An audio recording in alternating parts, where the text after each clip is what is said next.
Chapter 10, Southampton, Wednesday, April 10th, 1912, 12:15 p.m. Patty Burns was in pickpocket's heaven. True, Belfast had been home to purses aplenty, but a fellow had to know what to look for. Here on the Titanic's first-class promenade, the wealth was so abundant it seemed like you ought to be able to hold out a bucket and have it fill itself with silver and gold. It was a struggle to keep his eyes in his head as elegant ladies stood waving at the rail, wrapped in thick, lustrous furs and bedecked with jewels that would not have been out of place in the Tower of London. If their menfolk glittered somewhat less, it was in suits and cloaks of such exquisite tailoring that even a Belfast street lad could not fail to notice the quality. Patty could only imagine the contents of the purses and money clips that bulged beneath all that fine cloth, far more than the measly 1-pound banknote that it had cost poor Daniel his life. The thought triggered a wave of melancholy, and Patty patted his breast, where he still kept Daniel's sketch for Thomas Andrews. He had seen Mr. Andrews around the ship several times already. It was strange, for all the Titanic's grandeur, Andrews seemed to see only problems. Patty had overheard him lamenting the number of screws in the stateroom coat hooks, or the fact that the kitchen stores could accommodate only 40,000 eggs, and not the 43,000 the quartermaster had requested. Right now, the great man was on the bridge with Captain Smith and his officers, watching the tugboats guide the Titanic to open waters. Patty couldn't see him, but he imagined the designer's expression, careworn and exhausted from overwork, as if the entire world wasn't singing his praises. Patty had considered showing Daniel's sketch to Mr. Andrews, but then Patty would be revealed as a stowaway. He'd be arrested, locked in the brig until he could be sent to prison in America or England. Of course, there were 3 square meals in prison, but he'd heard other things about it too. Terrible things, far worse than an empty belly. It was enough to convince Patty that he wanted no part of it. If he could learn Mr. Andrews' stateroom number, he could slip the page under the door, but what earthly good would that do? Patty had spent hours staring at the drawing. He could not make head or tail of it. Besides, Daniel Sullivan was more than a wrinkled leaf of paper. He was dead, and not even the great Thomas Andrews himself could change that awful fact. "You there, you're not being paid to daydream." A white-jacketed steward thrust a tray of brimming crystal champagne glasses into Patty's hands. "Don't you know who these people are?" he hissed into Patty's face. "They have to be served before they even think about what they want. Go offer a glass to Major Butt over there. He's military attaché to President Taft, and that's Colonel Rebling. His family built the Brooklyn Bridge, you know."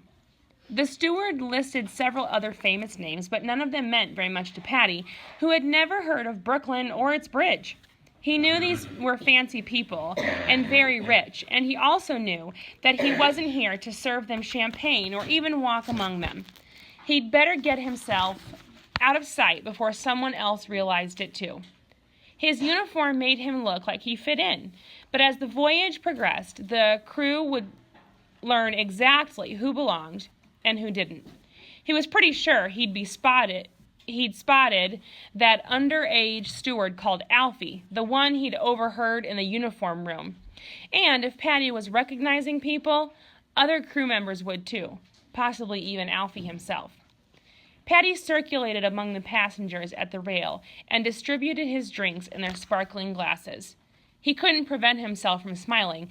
Being so close to so many fat pigeons ripe for plucking made his fingers itch. It was perhaps fortunate that his hands were busy balancing the tray, or he might have come away with enough money to buy legitimate passages aboard this floating palace. Oh, how Daniel would have laughed. A well-dressed swell, a little younger than the others, put a dove-gray-clad arm around Patty's shoulders. "You'd best save the last one for Mr. Strauss, lad," he said, indicating an elderly man standing with his wife, gazing out over the bow at the tugs. He's the owner of Macy's department store in New York, you know. They say he's worth more than 50 million American dollars. Patty sized the man up. He seemed no different from any of the other first-class passengers, confident, exquisitely dressed like he owned the world, which he probably did, or at least a good chunk of it. Amazing, Patty thought dizzily. A week ago, I was eating out of dustbins, and now I'm standing next to a $50 million man. Suddenly, a series of cracks as loud as gunshots cut through the air. The steel hawsers mooring a smaller ocean liner snapped like wooden toothpicks. Patty stared in amazement. It was the American liner New York, and it was floating directly into the Titanic's path. Are they daft? We'll smash them to bits. The young swell peered intently ahead. That ship isn't moving under her own power. Then whose power is moving her? Patty asked in alarm. Are you saying she's sailing herself? The Titanic displaces 66,000 tons, the man replied grimly. The suction must have torn that ship clear out of her moorings. See? She's moving backward. The festive chatter on the promenade died abruptly as the stern of the New York drew closer to the Titanic's port bow, tossing like a dinghy in the overpowering wake of the oncoming liner. No. We're going to ram her, Patty breathed. Hundreds of passengers braced for impact. The $50 million man held on to his wife as they watched the drama unfolding below. The smaller vessel bounced high on a wave and veered around, swinging toward the hurtling black steel of the Titanic's hull. Patty closed his eyes, and when he opened them again, it was all over. The New York had reeled past them, missing a catastrophic collision by perhaps a few feet. The swell let out a long breath and then raised his glass. To Captain E.J. Smith, the finest, most experienced skipper on the sea. Patty nodded weakly, but in his mind, a discordant note had disturbed the regular thrum of the ship's engines. No amount of experience mattered on board the Titanic, which was so much bigger than everything else afloat that she could pull full-size steamers clean out of their secure berths merely by lumbering past. Only Titanic experience mattered, and since this was the maiden voyage, no captain had that. Does anybody really know how to sail this boat? He wondered.